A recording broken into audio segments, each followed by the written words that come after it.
Bueno, buenas tardes a todos. ¿Funciona el micrófono bien, no? Sí. Bueno, bienvenidos a esta última ponencia del Congreso, del intenso Congreso que hemos tenido hasta hoy. No sé a ustedes, pero a mí no se me ocurre un broche de mayor lujo que el que nos brinda hoy la señora Lindo. Convendrán conmigo, además, en que tenemos que agradecerle de todo corazón que haya aceptado nuestra invitación en estas fechas en las que muchos están despertando, no nosotros precisamente, de unas vacaciones. Entonces, gracias, doña Elvira, por su tiempo. Estamos, como habrán comprobado, los burgaleses ya conocen un poco el espacio, las personas de fuera, que son muchas, estamos en un teatro isabelino que comenzó a construirse allá por 1843 y se inauguró oficialmente en 1858. Durante muchos años este edificio se convirtió en el único espacio de esparcimiento para la sociedad burgalesa. Si bien el estallido de la Guerra Civil, como muchas ciudades españolas, hizo que la década de los 40, en esa posguerra, y hasta bien entrado los 80, dejara de utilizarse, declarando incluso en ruina en algún momento. Sin embargo, en algún momento alguna autoridad se le iluminó la idea de restaurarlo y se comenzaron obras de restauración del mismo edificio que se inauguraron en 1997, hace no tanto. De hecho, cuando éramos pequeños aquí algunos no conocíamos el teatro principal en activo, ¿verdad? Y nos acordamos de aquella inauguración con la infanta Cristina, etc. En este mismo edificio tenemos ahora una biblioteca municipal, una sala de exposiciones, una sala de conferencias, la sala Polisón, de la que vienen algunos de ustedes de la Asamblea, y un salón, el Salón Rojo, al que accederemos en un ratito para el brindis de despedida. Pero centrémonos en doña Elvira Lindo. ¿Qué decir de ella? Escritora, cineasta, guionista de cine, de televisión, actriz. Seguro que alguna cosita más nos puede contar, si quiere, en un ratito. Algo he leído también de que es bailarina y cantante frustrada por sus 3 hermanos, creo. No, por sus hermanos, que a lo mejor son más. Yo tengo 3, entonces sé de lo que habla. Pero, de hecho, tenemos que agradecer a estos hermanos que, gracias a ellos, podemos disfrutar de ella como escritora, ¿no? Con este oficio de escribir historias tan complicado. Todos aquí, creo, estoy segura, conocemos al entrañable personaje de Manolito Gafotas, cuyo nacimiento como personaje situamos en la década de los 90 y que protagonizó una serie de novelas que muchos de los aquí presentes, me consta, hemos usado en nuestra clase de español por todo el mundo. ¿Bien? En 1998, gracias a esta serie de novelas, obtuvo doña Elvira Lindo el Premio Nacional de Literatura Infantil y Juvenil. Pero la señora Linda ha creado otros personajes, no solo destinados al público infantil y juvenil, además de Manolito Gafotas y El imbécil, que todos conocemos, ¿no? Estas novelas dedicadas a público adulto, hago una lista larga porque podría llevarme mucho rato explicar cada una de ellas, serán El otro barrio, en 1998, Algo más inesperado que la muerte, en 2002, Una palabra tuya, en 2005, con la que ganó el 19º Premio Biblioteca Breve, y Lo que me queda por vivir, en 2010. Y es que también, en paralelo a esta trayectoria literaria, ha escrito guiones de películas. La primera noche de mi vida, la película de Manolito Gafotas, que también hemos llevado muchos a clase, me consta, Ataque verbal, Plenilunio, La vida inesperada y El niño y la bestia. Retomando su labor literaria, nos situamos en la década de 2020, cuando publica A corazón abierto y la más reciente, que muchos habrán leído muy recientemente, En la boca del lobo, de este año de 2023, con la que está obteniendo un éxito de ventas y un reconocimiento de la crítica abrumador. No en vano, precisamente ayer mismo, le comunicaron que ha recibido el Premio Liber 2023, otorgado por la Federación de Gremios de Editores de España, con la que quieren, abro comillas, reconocer la aportación de la escritora a la literatura al crear unos personajes enraizados en la vida social que muestran la cotidianidad de los hombres y las mujeres comunes. Le damos la enhorabuena por ello, porque lo acaba de recibir. Un aplauso.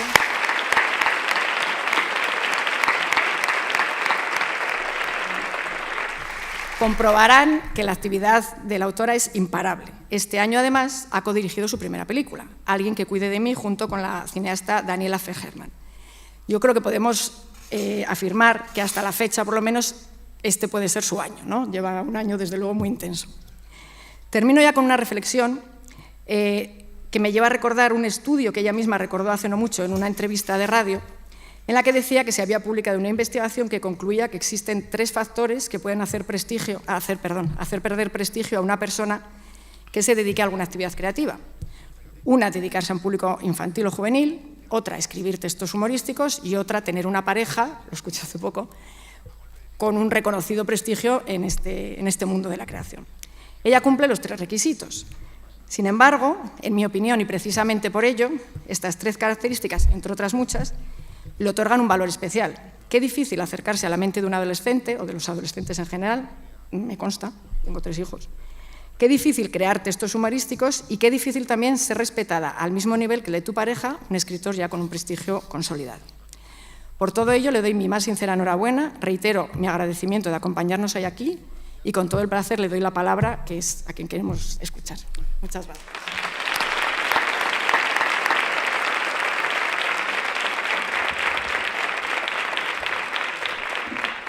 Muchas gracias y muchas gracias por invitarme. Y bueno, casi es estupendo haber venido porque eso sí que es verdad que te saca de la mente vacacional y te devuelve al mundo de las polémicas, que es en el que vivimos, ¿no?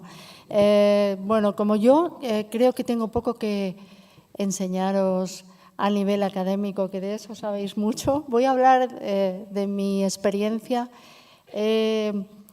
Quería disertar sobre la disciplina y la inspiración porque son, digamos, que los 2 factores que hay veces que parece que se contradicen y que tienen que ver en el trabajo que yo desarrollo. Has dicho tantas cosas que he hecho que yo pienso que algunas no las he debido haber hecho porque creo que no me da tiempo a hacer todo aquello que tú has dicho. Pero bueno, voy a contar un poco mi historia en este oficio. Nací, como muchos de vosotros, en un país autoritario.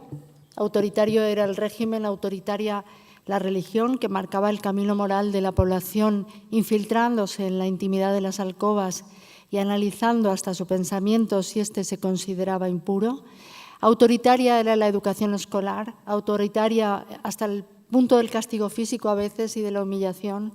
Autoritario era mi padre, aunque el amor logre suavizar este aspecto. Pero a pesar de todo, a pesar de todas las jaulas que cercenan la libertad, a los regímenes autoritarios siempre les resulta imposible prohibir el deseo, impedir que un alma no piense en algún momento del día por su cuenta. Lo que ocurre con las criaturas escapistas, como la niña que yo era, es que cuando se encuentran bajo un régimen abrumadoramente autoritario, ponen toda su inteligencia al servicio de burlar las imposiciones. Creo que en esa tarea se me fue parte de mi infancia. Recuerdo haber oído una curiosa historia acerca de un tipo que en los años 50 tenía un gran talento para falsificar billetes. Realmente era un genio del dibujo, de la copia, de la impresión. Tanto es así que cuando la policía irrumpió en su taller, quedó admirada del trabajo finísimo que hacía este peculiar delincuente y no dejó de preguntarse por qué alguien que poseía un don indiscutible para un trabajo tan delicado no dedicaba esa habilidad a la artesanía o a cualquier oficio derivado de la destreza manual. Por alguna razón, él no valoraba suficientemente su talento para practicarlo en la vida legal, a la vista de todo el mundo. Seguramente no había disfrutado de un entorno en que su inteligencia fuera valorada, así que lo más fácil para él era el trabajo delictivo, el dedicarse con pasión y escrúpulo a engañar a fin de hacerse rico con una labor que habitualmente realizaban los artesanos y que jamás les hacía salir de la pobreza. De alguna manera, mi infancia reproduce la historia de ese falsificador. Mi personalidad escapista no encontraba mejor manera para respirar libremente que trazar estrategias todo el día para escaquearme de una autoridad que acá o allá, en el colegio o en la casa, se mostraba tan implacable como arbitraria. Porque es imposible que un régimen autoritario sea racional o coherente aplicando su doctrina. También puedo afirmar que en el escaqueo perdí mi infancia. Tampoco puedo afirmar, que en el escaqueo perdiera mi infancia, porque como sabemos desde el Lazarillo, la astucia se ejercita cuando tratamos de esquivar una orden, de librarnos de una obligación, cuando mentimos para excusar una tarea no cumplida. Recuerdo que mis hermanos y yo nos repantingábamos en el sofá con los deberes y los libros cerca, a mano, porque nos parecía que al tenerlos cerca habíamos dado como un primer paso para el cumplimiento de nuestras tareas. Pasábamos la tarde peleándonos, viendo la tele, mareando a mi madre, que soñaba con irse muy lejos, haciendo apuestas tontas. Cuando a eso de las 8 de la noche sonaban las llaves de la puerta, la tele se apagaba de pronto y todo el mundo se ponía a trabajar. Lo que se encontraba mi padre al entrar en el salón era una especie de sala de lectura con 3 niños aplicados. Faltaba mi hermana, que era la única verdaderamente estudiosa y que huía de nosotros para cumplir con sus estudios. Mi madre toleraba nuestro engaño y contribuía a él. Ella también se levantaba en ese momento y se marchaba a la cocina, porque compartía las ganas de escaquearse de un régimen que con ella, en su papel de ama de casa y de madre, también era asfixiante. Y lo sorprendente es que mi padre era tan ingenuo que se creía todo aquello y pensaba de verdad que continuábamos obedeciéndole aunque no estuviera presente. Yo era la más pilla de todos, porque siendo la pequeña tenía además el recurso sentimental. Era cariñosa, era zalamera, echaba a correr detrás de mi padre y mientras él se iba quitando la ropa para ponerse el pijama, yo le colgaba el traje de ejecutivo, la corbata, le ponía delante de los pies las zapatillas de andar por casa. Y mis hermanos me tomaban manía, incluso mi madre me tomaba manía. Debía de sentir que era difícil competir con esos grandes recursos que tiene una niña pequeña para ganarse a un padre enternecido.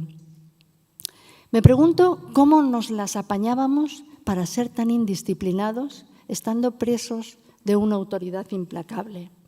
Seguramente porque los niños de entonces estábamos entrenados para guardar secretos, jugábamos a espaldas de nuestros padres, nuestro mundo se desarrollaba en un universo paralelo donde cabía el embuste o la media verdad.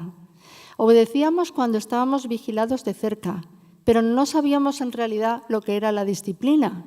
Estudiábamos los exámenes a última hora, escribíamos primorosas chuletas que quedaban ocultas en el pantalón o en la falda.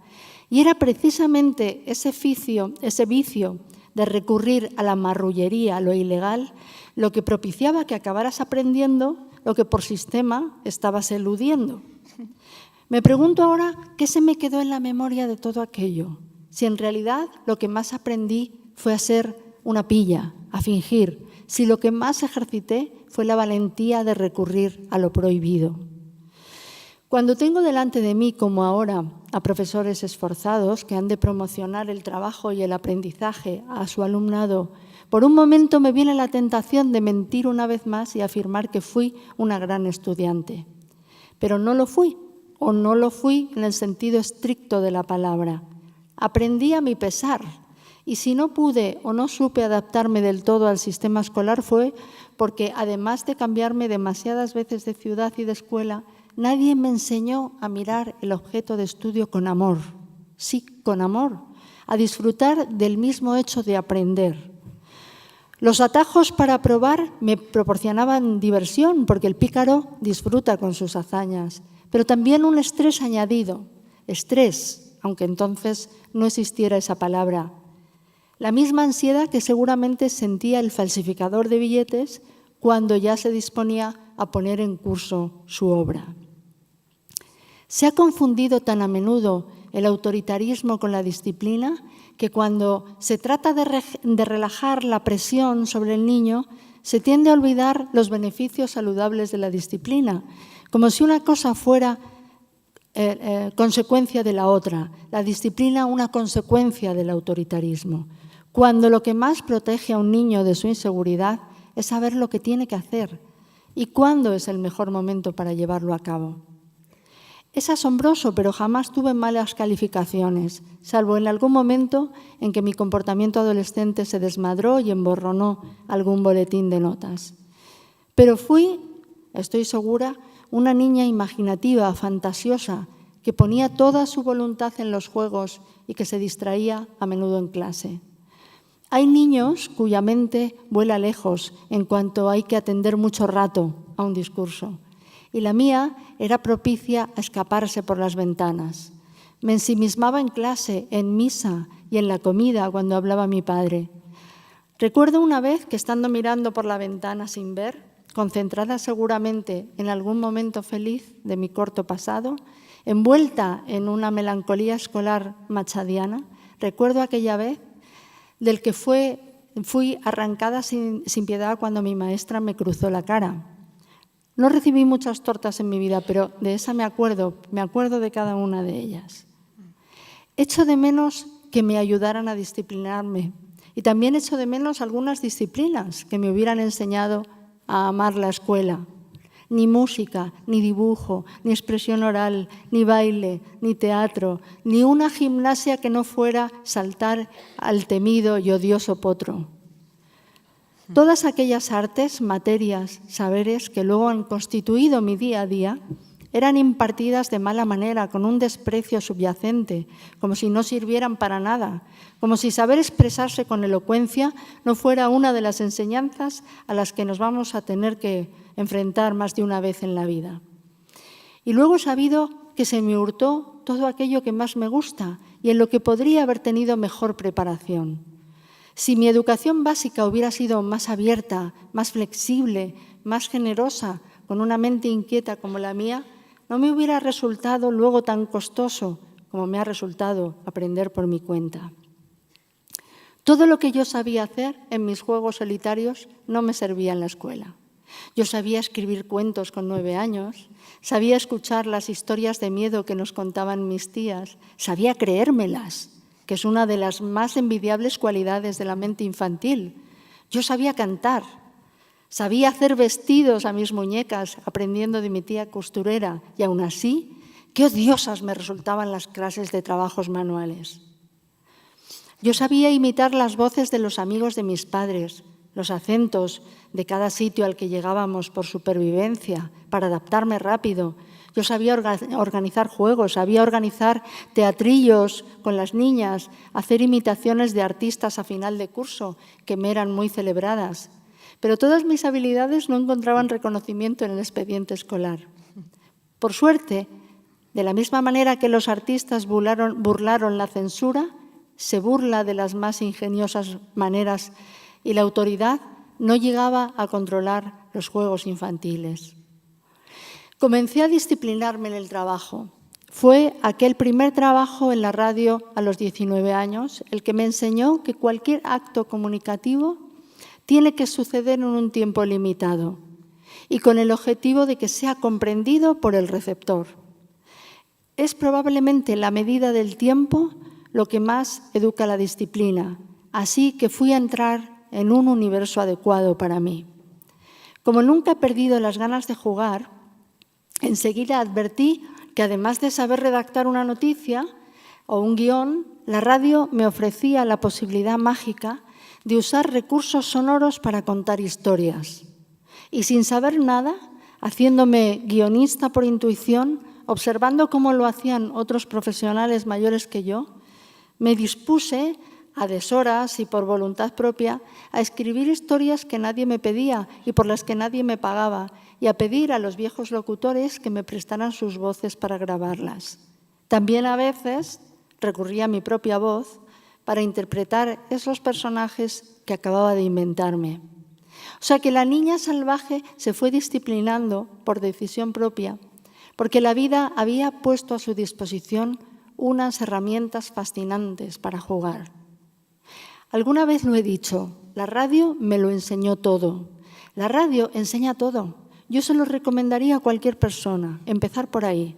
Yo recomendaría al claustro de cualquier centro educativo que montara una radio para enseñar a los alumnos a ser elocuentes, directos, claros, concisos, expresivos, para que aprendieran a respetar el tiempo con el que se cuenta, para que aprendieran a escuchar, que es lo más difícil, a aprovechar el tiempo que te ha tocado y saber resumir tu discurso aunque dispongas de pocos minutos, a pronunciar bien, siendo natural y no impostado, a hablar para ser entendido por todo el mundo, no solo para los de tu cuerda o tu cultura, a pensar que siempre hay alguien al otro lado que te escucha y para que tu palabra tenga sentido, has de ser atractivo, locuaz, ocurrente.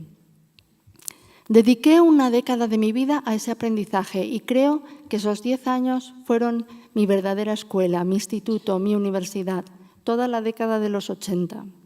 Todo aquello que se me había negado en el colegio estaba al alcance de mi mano. la creación individual y la puesta en escena en equipo, la música, la invención de historias y su narración, la creación de voces, la evocación de otros mundos.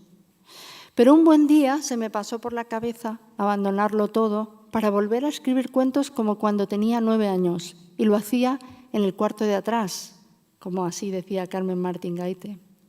Ya no serían esos cuentos pensados para ser dichos, sino para ser leídos. No estarían marcados por el tiempo en antena, sino por ese difícil tiempo interior que precisa cada historia.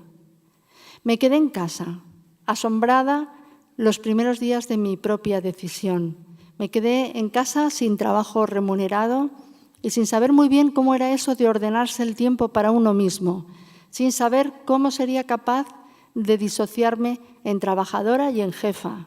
¿Qué tipo de jefa sería conmigo misma? ¿Excesivamente tolerante, demasiado flexible o debería tratarme con mano dura? Al cabo de un año había sobre el tablero de mi mesa un libro, el primero de todos los que vinieron luego, un libro para niños y jóvenes o para adultos que tuvieran ganas de recordar la infancia y reírse con el doble sentido que poseía el relato. Me pareció un milagro, igual que fue milagroso que el libro se convirtiera en pocos meses en una novela popular. Cuando se acabó aquella primera escritura, me quedé de nuevo de brazos cruzados, sin obligación, y otra vez el tiempo se volvió espeso y amorfo. Fueron los lectores los que me sacaron de aquel estado de incertidumbre, pidiéndome que les contara otra historia. Ese entusiasmo es el que marcó mi camino. Volví a sentarme y fui aprendiendo poco a poco que, aunque no respondiera a las órdenes de nadie, debía ser mi conciencia la que dictara el horario. Aprendí que las ideas fluyen caminando, pero que luego hay que sentarse y hay que permanecer sentado al menos unas horas. Basta con 3 horas al día, basta con 3 páginas, como señalaba la escritora Alice Munro. Si has escrito tus 3 páginas, ya puedes sentirte satisfecho. No hay sábados ni domingos. Cada historia responde a una música muy concreta y si se abandona el trabajo por muchos días, luego es difícil volver a retomar el tono en el que se estaba escribiendo. Es el tono, el ritmo, la secuencia. Hay que mantener vivo en tu cabeza el sonido de las voces. Cuando un libro se abandona por un tiempo demasiado largo, no queda más remedio que volver al principio, que repasar, que reescribir. Aun no sabiendo definir cómo es mi escritura, creo que todo en mí parte de mi sentido de observación infantil. Tenía oído para distinguir las cualidades del habla según fueran los acentos y las edades y la edad de quien me hablaba. Y me fui adaptando a la manera de hablar del interlocutor hasta el punto de cambiar con mucha rapidez de acento. Creo que en ese anhelo camaleónico, consecuencia de una necesidad urgente de adaptación. Mi madre veía a veces con inquietud cómo su niña iba cambiando de acento y eso le provocaba asombro, pero también me ponía nerviosa. Cuando escribí aquellos primeros libros, mi estilo estaba muy sujeto al habla de la calle y al estilo directo que había aprendido de niña y en esos 10 años de radio. Por un lado, me acomplejaba pensar que mi forma de escribir no pudiera ser literaria, aunque luego me encontré con la literatura americana, que es menos verbosa, con la literatura estadounidense, que es menos verbosa y prolija que la que se escribe en castellano. Lo increíble es que aquellos primeros libros míos tan coloquiales, aunque gran parte de las expresiones, si lo recordáis, no fueron tomadas de la calle, sino inventadas directamente por mí, se fueran adaptando a otros idiomas como si hubiera un lenguaje universal, el de los niños de los barrios, que traspasara fronteras y eliminara barreras culturales. Mis libros para niños no solo se tradujeron a muchas lenguas, sino que ayudaron a numerosos estudiantes de español de medio mundo a adquirir giros coloquiales de esa lengua que estaban aprendiendo. Aunque, claro, después escucharlo resultaba muy chocante, porque utilizaban expresiones tan ligadas al personaje que sonaba muy cómico escuchar a un ruso o a un italiano hablar del mundo mundial, el silencio bastante sepulcral, el globo terráqueo, o decir que iban a empezar su historia desde el principio de los tiempos. Debo agradecer a esos primeros libros el impulso que me dieron unos lectores tan entregados que pedían más y más. Y eran lectores de medio mundo. Recuerdo, por ejemplo, que en Japón el hispanista Norio Shimizu hizo una adaptación de los libros para enseñar español en la Radio Nacional japonesa. Yo podía haberme dedicado solo a escribir las historias de la familia García Moreno, pero mi mente es inquieta y cuando adquirí las destrezas y la experiencia que requiere comenzar y acabar un libro, quise, naturalmente, adentrarme en otros mundos. Empezar un libro y acabarlo. Creo que todo oficio artístico está sujeto a esa disciplina. Tienes una idea, la empiezas, pero la tienes que acabar. Comenzar es difícil porque elegir el punto de vista para narrar una historia es complicado, pero acabarla significa que has estado muchas tardes sentada en tu cuarto averiguando a diario cómo se llega hasta el final, cuáles son los senderos que eliges, cuál tiene que ser el destino de tus personajes. La escritura me ha enseñado a ser disciplinada en casi todos los aspectos de la vida. Escribir para mí significa levantarme por la mañana, arreglar mi espacio para que sea pulcro y agradable, responder a los asuntos domésticos, ser mi propia secretaria durante 2 horas en la mañana y dejarme la tarde libre para escribir. Cuando comienzo una historia, adquiero un compromiso con ella. Se lo comunico a mi editora para que vele por mí y para que me llame de vez en cuando y me pregunte por dónde ando. También se lo comunico a mi pareja, a la persona con la que comparto la vida, para que no me deje dispersarme. Y así voy rodeándome de vigilantes que me impiden que me despiste. Quieren leer lo que escribo y ese deseo es mi mayor estímulo, es lo que me ayuda a trabajar. Pero es evidente que no se escribe solo a base de disciplina. Yo creo mucho en la inspiración, en ese momento mágico en el que una idea poderosa se hace presente, se revela. Puede manifestarse a modo de voz, de la voz de un personaje, de una imagen, de un paisaje, de una escena, de un diálogo que de pronto se representa en tu mente una y otra vez. A lo largo de los años he aprendido que hay momentos de inspiración que son como estrellas fugaces. Todo parece estar seguro, todo parece una idea genial, hasta que esa estrella se esfuma y deja de interesarte o la pierdes porque no te pones enseguida a trabajar sobre ello. Hace 2 años yo sentí una de esas revelaciones a las que me refiero. Subí a la aldea más alta del enclave en el que nació mi madre, el Rincón de Ademuz, una pequeña comarca que pertenece a Valencia, pero que se encuentra inmersa en la provincia de Teruel. Y de pronto pensé en que ese lugar sería un buen escenario para una novela de fantasmas. Y desde luego era la localización perfecta. Era un conjunto de casas bien conservadas, algunas ruinas y una serie de construcciones evocadoras e interesantes. El lavadero, la escuela ya cerrada, pero restaurada por unos arquitectos amantes de las construcciones de la zona y que de vez en cuando visitan algunos de los escasos curiosos que suben hasta allí. Tenía un antiguo horno de pan, también cerrado, pero restaurado, y que había hecho las veces de barbería en el pasado. Tal vez por haber padecido o gozado de una vida nómada, siempre he imaginado, y supongo que a muchos de ustedes les pasará eso, que vamos dejando a nuestro paso el fantasma de los años pasados en lugares que fueron esenciales para nuestro crecimiento. ¿Verdad? Parece que cuando volvemos a una casa de nuestros abuelos, a una casa que ya no tiene vida, nosotros encontramos la nuestra en ella, ¿no?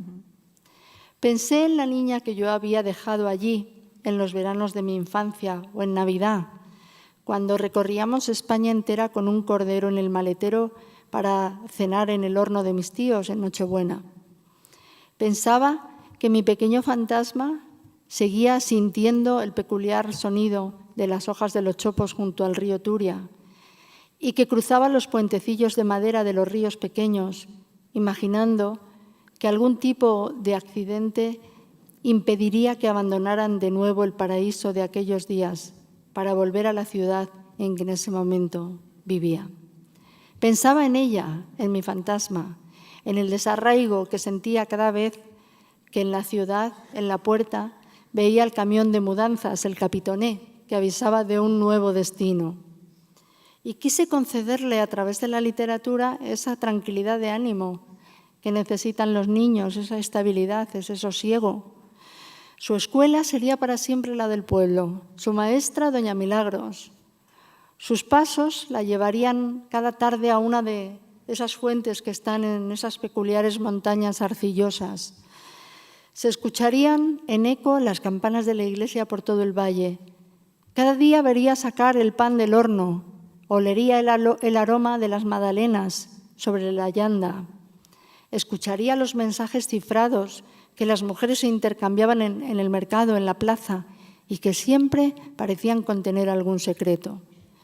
Vería quedarse la sala a oscuras y a las tías arrimadas a la ventana para captar el último rayo de luz, hasta que una de ellas decía: «Da la luz».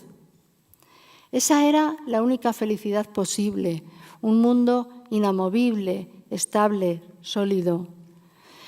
Pero la niña, que era yo, estaba obligada a seguir los destinos del padre, y esa ansiedad permaneció de movimiento, permaneció en ella, en mí, hasta esa tarde de hace 2 años y medio, en la que subió a la aldea y encontró que aquel valle era el lugar para quedarse, para encontrar lo que fue o para recuperar aquel encanto.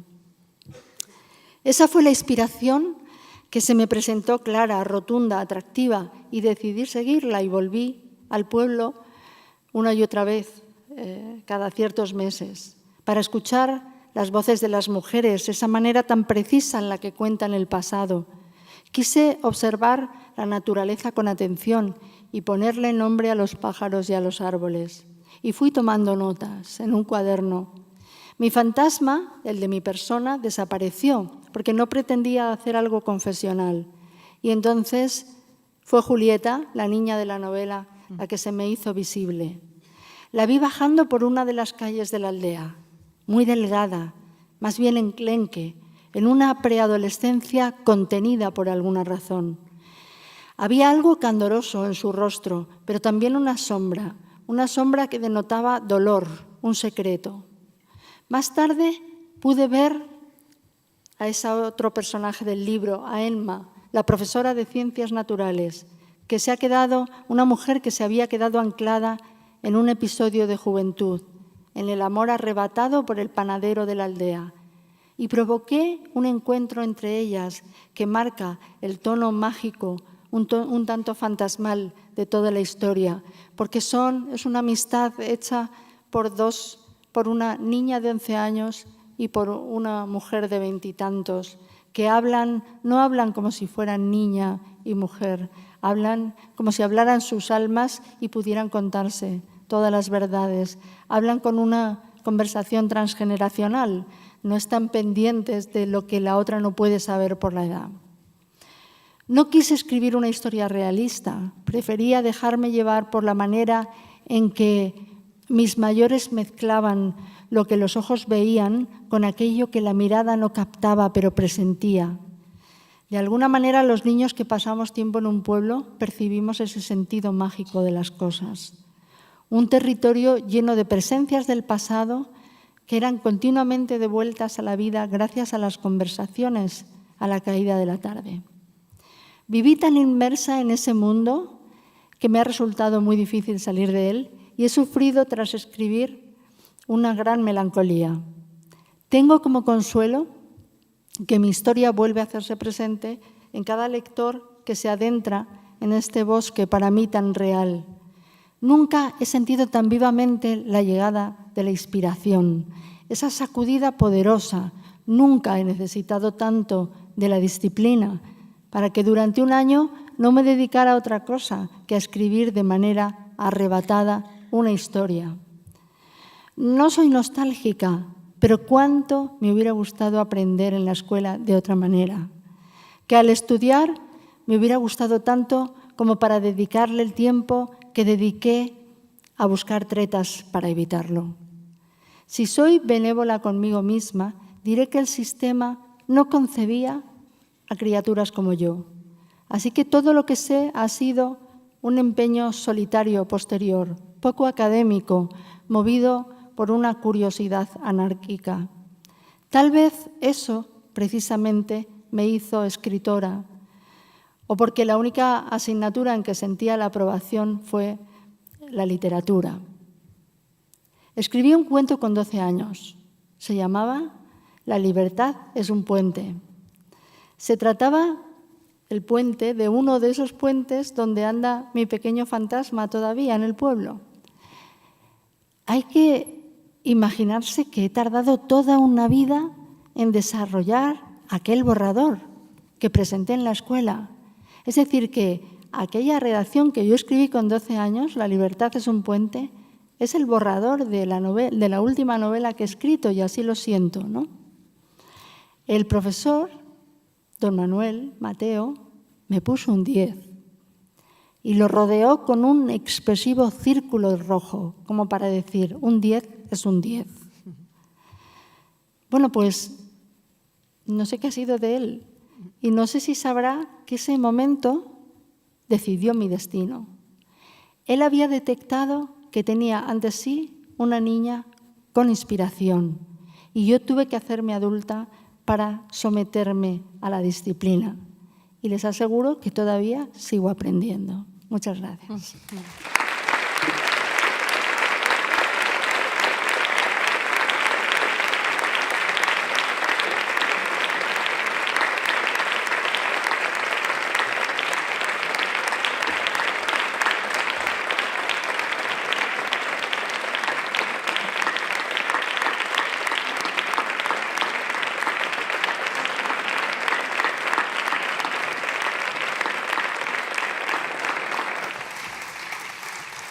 Abrimos ahora un turno de preguntas. Vale, ¿sí? muy bien. Si alguien quiere hacer una pregunta a la señora Lindo, creo que...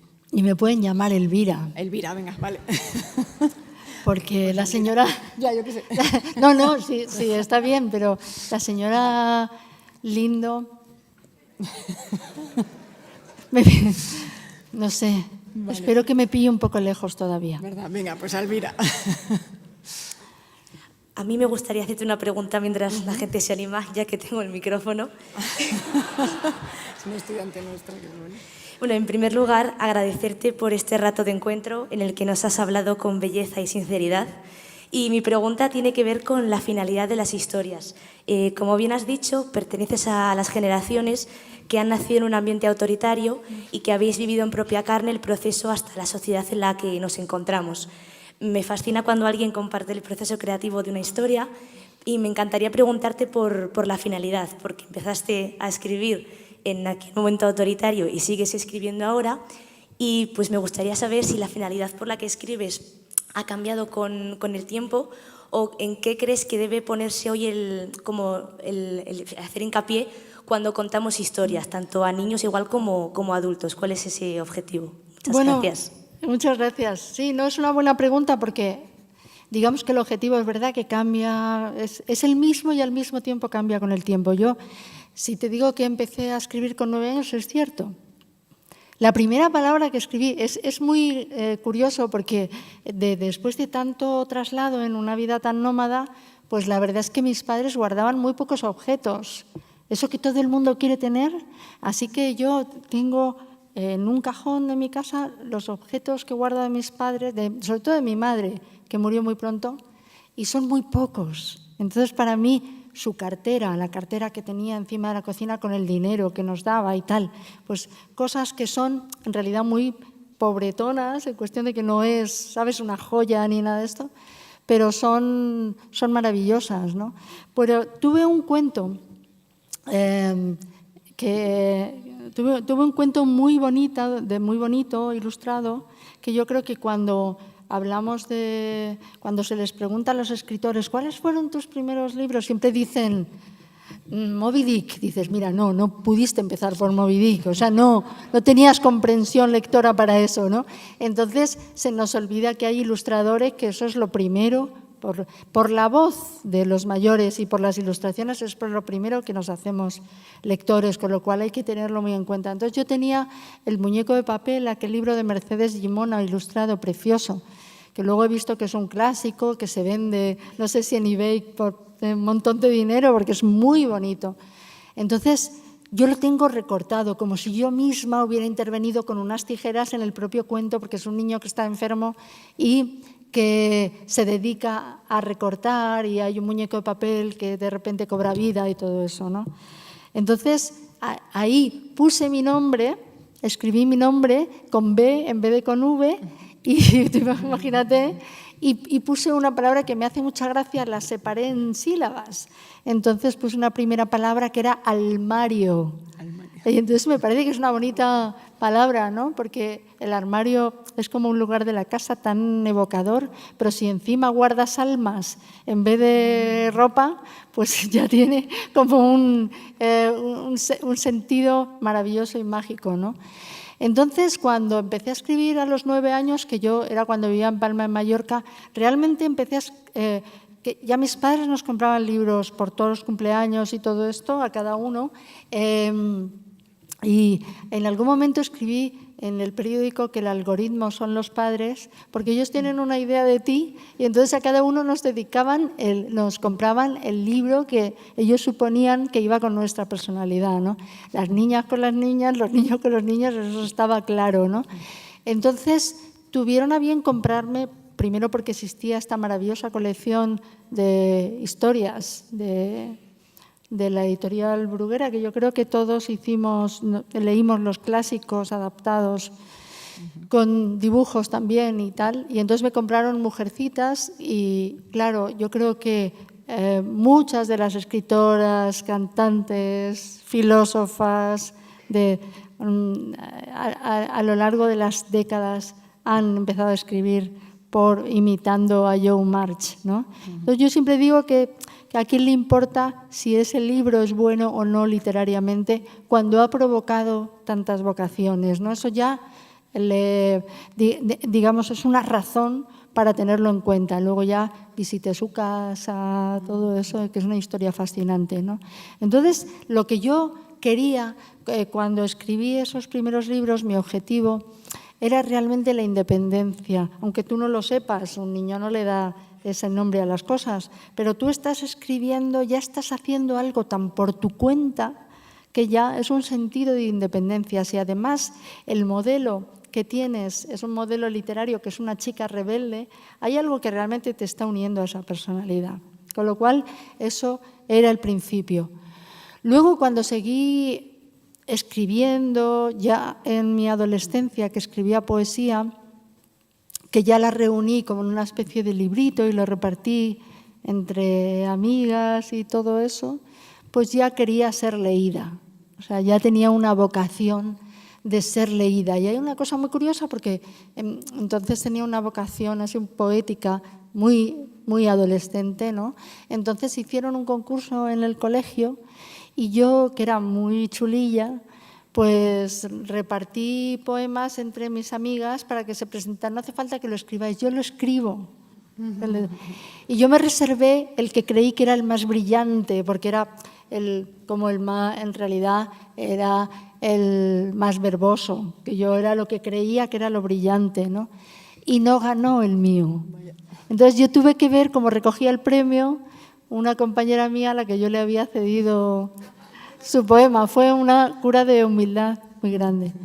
Entonces ahí sí que quería ser leída y ahí realmente eso fue como el comienzo así de una vocación. Luego el objetivo, cuando escribía, en la radio hacía muchas cosas, pero cuando escribía cuentos para la radio y tal, que era ser escuchado, obviamente, pero sí que yo notaba que eso me distinguía a mí de mis colegas de la radio. Es decir, que todo el mundo en esa época, estamos hablando de los 80, quería ser periodista, porque los periodistas todavía eran un modelo, igual que los políticos. Estábamos en el comienzo de la democracia y políticos y periodistas eran un modelo social. O sea, la gente no tenía esa aversión que puede tener ahora hacia cierta clase periodística o hacia cierta clase política, ¿no?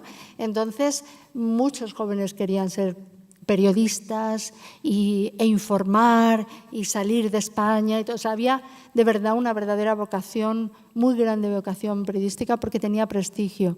Pero yo enseguida descubrí la otra parte de la radio, que es la radio más, la parte más evocadora, más literaria, y sí que necesitaba distinguirme. Además era muy joven, entonces todo lo que fuera distinguirse de los otros, ¿sabes? Aunque fuera una cosa muy íntima y muy personal, ¿no? Y quería ser escuchada, ¿no? Luego hice tantos guiones y todo esto, que realmente era muy difícil enseñar. Eso era para ser escuchado, porque los guiones no tienen mucho interés al ser leídos, porque no es una escritura como la literaria, ¿no? Cuando cuando me quedé en casa y empecé a escribir un libro, realmente no pensaba en nada salvo si sería capaz de terminarlo. Y cuando ya escribí un libro detrás de otro y todo eso, ya lo que traté es de quitarme la sensación de que había alguien vigilándome. Y eso yo creo que es ya lo que se te queda, ¿no? Tienes que escribir libremente, sin pensar que hay alguien que te va a juzgar.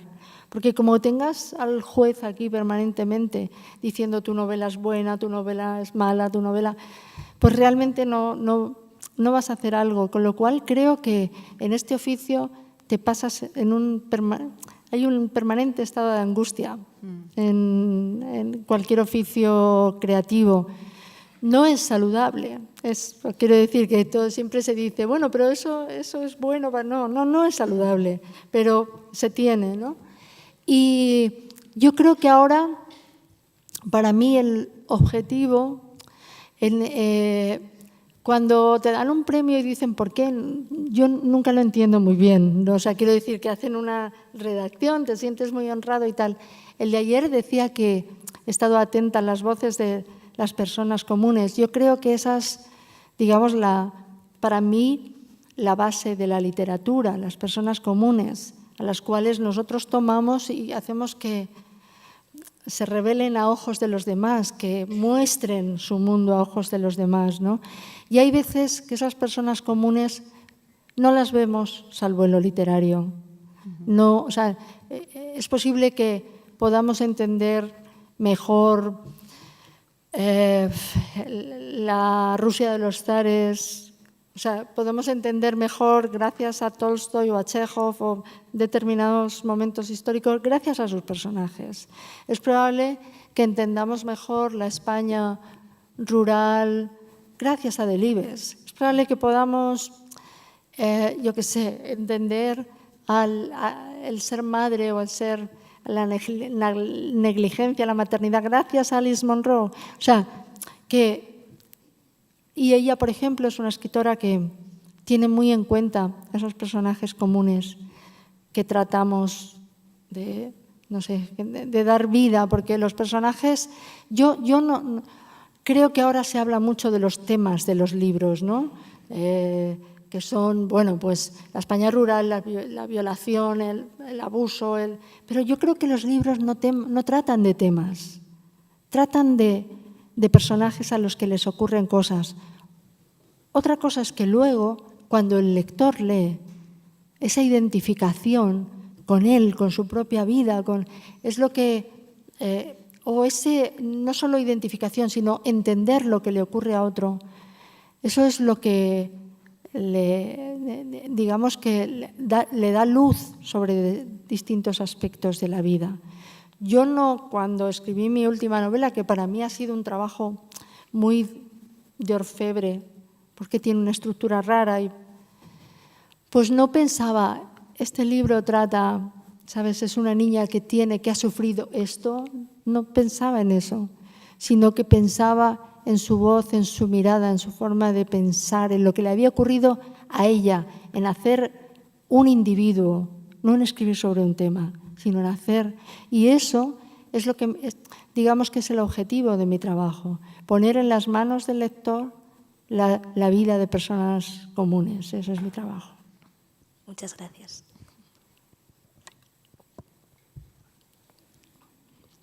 Yo, mientras se atreven a hacer Mira, preguntas... Hay alguien, vale. Vale, sí que hay. Muchísimas gracias. Simplemente quería agradecerle, como supongo que le pasará a muchos padres de los que estamos aquí, que mis 2 hijos leen muchísimo gracias a Manolito Gafotas. Y insistieron en una de las presentaciones que usted hizo en la Feria del Libro de Madrid, en ir conmigo a la feria para que usted le firmara unos libros que todavía los conservan en mi casa. Muchas gracias. Muchas gracias. Yo espero que hayan superado esa etapa y que me sigan leyendo ahora, porque si no, yo eso ya quiero decir que sé que hay 1 o 2 generaciones españolas que se han... Pero realmente es un personaje que habla por sí mismo ya. Yo no sé qué decir del personaje, que estoy tan embebida en mis personajes de ahora y en todo eso, ¿no?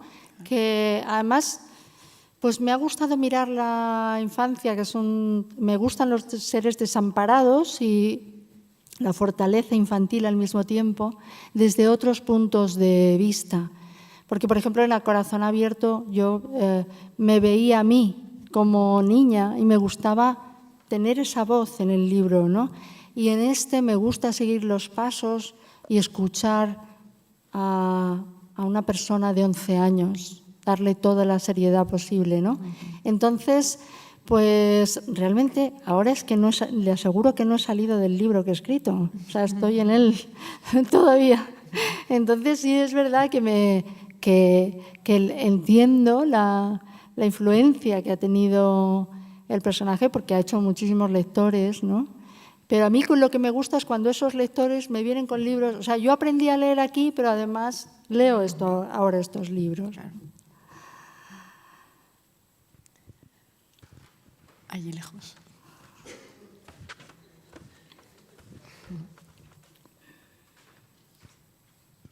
Gracias. Sí. Bueno, en primer lugar, muchas gracias por compartir un pedazo de tu mundo interior con nosotros. Como estudiante de máster tengo la sensación de que paulatinamente se nos invita a sustituir lo literario por lo audiovisual, y tú que has trabajado en los 2 mundos, quisiera preguntarte qué es lo que te aporta el cine y qué es lo que te aporta la literatura. Muchas gracias. Gracias. Bueno, para mí el cine me ha aportado muchísimo. Yo creo que no podemos... Es una influencia tan grande en nuestras vidas que yo creo que incluso la literatura sería diferente si no hubiera existido el cine, porque tenemos muchísimas influencias cinematográficas, ¿no? Ya cuando hablamos de lo audiovisual entro en otro mundo, ¿no? Porque ahí entran muchas cosas. Entra la televisión y incluso ahora las pantallas, ¿no? Pero por ejemplo, creo que los profesores, cuando yo estudiaba, cuando tenía 14 años así, había un montón de profesores progres en los colegios y en los institutos que promovieron cineclubs en los colegios. Eso creo que era buenísimo. O sea, creo que a veces queda olvidado porque, bueno, aparte de que en el cine hay un montón de adaptaciones cinematográficas en las cuales yo también he trabajado, ¿no? Pero creo que el cine provoca mucha discusión entre los alumnos y me hizo muchísima gracia que hace poco vi, creo que lo podéis encontrar porque me parece increíble, en Televisión Española, un reportaje como de los años 70 o así, que hacen en la Universidad de Cheste, me parece, en la Universidad Laboral, porque es una universidad en la que 2 profesores han organizado cineclub. Entonces les hacen preguntas a los niños, pero los niños deben tener, pues te digo, unos 13 años. Y los niños están viendo Hitchcock, los niños están viendo clásicos y hablan y les preguntan, ¿a ti qué te ha gustado más? Pero están con esa cosa de los niños muy entusiasta, pero como si estuvieran jugando, pero hablando de los clásicos que han visto y tal. Y yo digo, qué barbaridad, esto debería volver a la escuela, ¿no? Te digo porque fue una época así, cuando yo, en la época esa última en la que estuve, colegio, instituto y todo eso, es verdad que un montón de profesores modernos irrumpieron en la enseñanza tradicional, ¿no? Yo creo que no se puede, yo creo que las artes tienen que ser transversales. La literatura, el cine, la música. Me resulta muy difícil pensar que hay un buen poeta, una buena poeta, que no sepa de música, porque no lo entendería. Si no tuviera oído musical, no entendería que escribiera poesía. Pero, por ejemplo, el humor tiene mucho que ver con el ritmo y tú tienes que saber tener un ritmo para escribir humor. Eso tiene que ver con el compás también. Es más, yo tengo una conferencia, mira, podía haber leído la otra, pero me lo podría haber ahorrado, pero no se me ha ocurrido. Tengo una conferencia que se llama Literatura al compás, que hago con un... ¿Me podéis traer otra vez? Bueno, claro, sí, no problema. Que hago con un músico, con un pianista buenísimo. Entonces, la teoría está en que en los años 30, en ese momento dorado en el que intelectuales pues como Lorca, Falla, etcétera, buscaron la raíz del pueblo, de las costumbres populares y todo eso para devolvérselo al pueblo, pero armonizado, etcétera.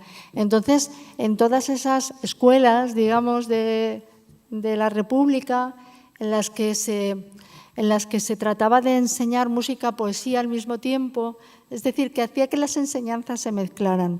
Yo creo que para los niños, es mucho más para los niños pequeños, yo creo que los niños muy pequeños son los que tienen más sentido artístico y que luego se va perdiendo.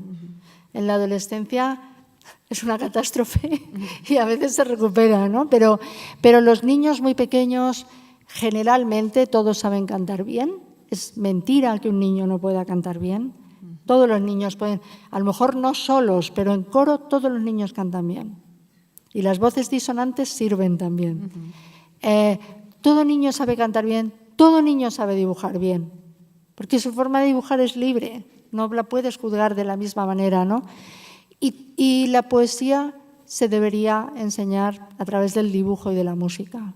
Entonces nosotros hacemos una conferencia como al estilo de los años 30, entonces él toca el piano y yo voy contando. Entonces cantamos también, ¿eh? O sea, y cantamos y él toca a Falla, Debussy, va metiendo ahí músicas evocadoras y creo que queda muy bonito y explica un poco eso que te estoy diciendo, que no puedes... O sea, yo creo que en un arte caben todas. Entonces, cuando se habla de lo audiovisual, pues hay que tener cuidado porque pensamos pantalla, pantalla, pantalla, ¿no? Y creo que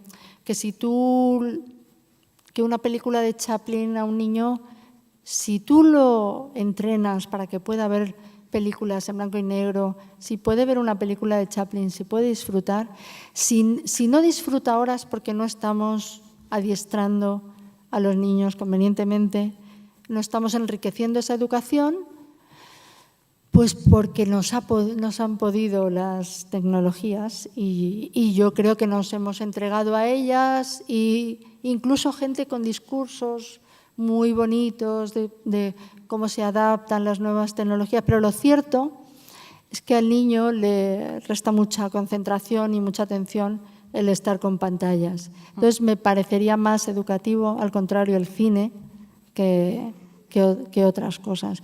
Yo veo ahora los dibujos y me parecen, bueno, no me parecen tan potentes como los dibujos de antes, me parecen muy estereotipados, por así decirlo, ¿no? Entonces, viva el cine, ojalá.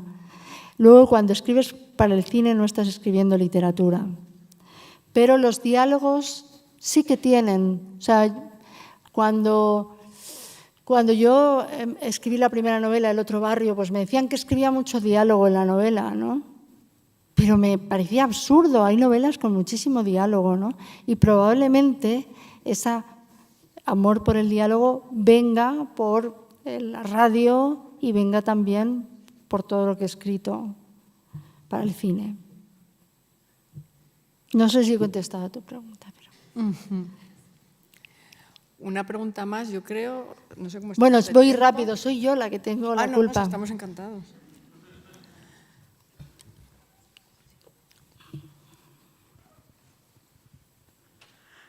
Hola Elvira, para mí es un placer inmenso poderte ver en persona. Para mí, yo cuando te veo, me siento como una adolescente, tengo ya 53 años. Yo te he seguido mucho a lo largo de toda tu trayectoria, superé a Manolito Gazotas, o sea, esa época de Manolito Gazotas. Estoy esperando que salga, bueno, ya he leído En la boca del lobo. Bueno, escribí una memoria de máster en la que aparecía quizás un cuento que no conozca todo el mundo, que es La abuela de Olivia se ha perdido, ¿no? Un cuento ilustrado de hace mucho tiempo. Entonces, simplemente cuando tú expresas esa angustia que sentís algunos escritores o varios escritores, yo simplemente te digo, mientras tengas fans como yo, que para mí eres como una estrella del rock, o me siento adolescente con 53 años esperando que salgan tus nuevos libros, te digo que tendrás muchos lectores y me congratula que recibas premios, porque en realidad es un reconocimiento a tu trayectoria y tu evolución, ¿no? Así que yo solo darte las gracias. Ay, muchas gracias. No, muchas gracias, de verdad, porque yo realmente pues he podido, digamos, llegar hasta aquí, que no sé qué es, pero he llegado hasta aquí gracias a mis lectores y a una fidelidad, ¿sabes? O sea, yo ya sé que cuando saco una novela, lo que quieres es que los fieles te sigan leyendo y captar algunos más, ¿no? Y que noten, como que aprecien esa trayectoria, ese esfuerzo que tú tienes por no ser igual que lo anterior, sino por dar cosas nuevas, porque yo creo que, quiero decir que creo que si, pongamos un ejemplo cercano, ¿no? Si eres Antonio Muñoz Molina y te dicen, bueno, es que como El invierno en Lisboa no hay otra, y dices, madre mía, después de todo lo que he escrito, ¿sabes? O sea, que aprecias que el lector, que haya un lector que siga tu trayectoria, ¿no? Bien, es verdad que mi trayectoria es muy dispersa porque han entrado el cine y han entrado otras cosas, ¿no? Pero sí que es verdad que pones tanto corazón en las cosas que haces, ¿no?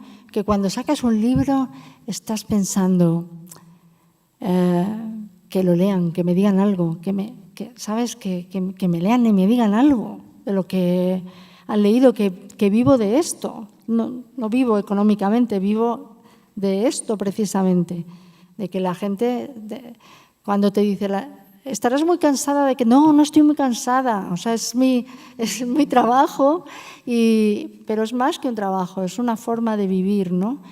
El otro día precisamente lo hablaba en casa, que está claro que premios y tal son una recompensa y está muy bien, ¿no? Pero es un trabajo que nunca se ve del todo recompensado, porque hay tanto de ti en lo que tú pones que, no sé, es muy difícil. Cuando acabas un libro generalmente tienes un bajón y yo qué sé, y te quedas ahí como flotante, ¿no? Y piensas, pues ya no se me ocurrirá ningún otro, ¿no? Y entonces, bueno, los artículos y cosas de esas te sacan de tu ensimismamiento, pero en realidad lo que más te gustaría es dedicarte a contar historias todo el tiempo. Muchísimas gracias. Muchas gracias por esta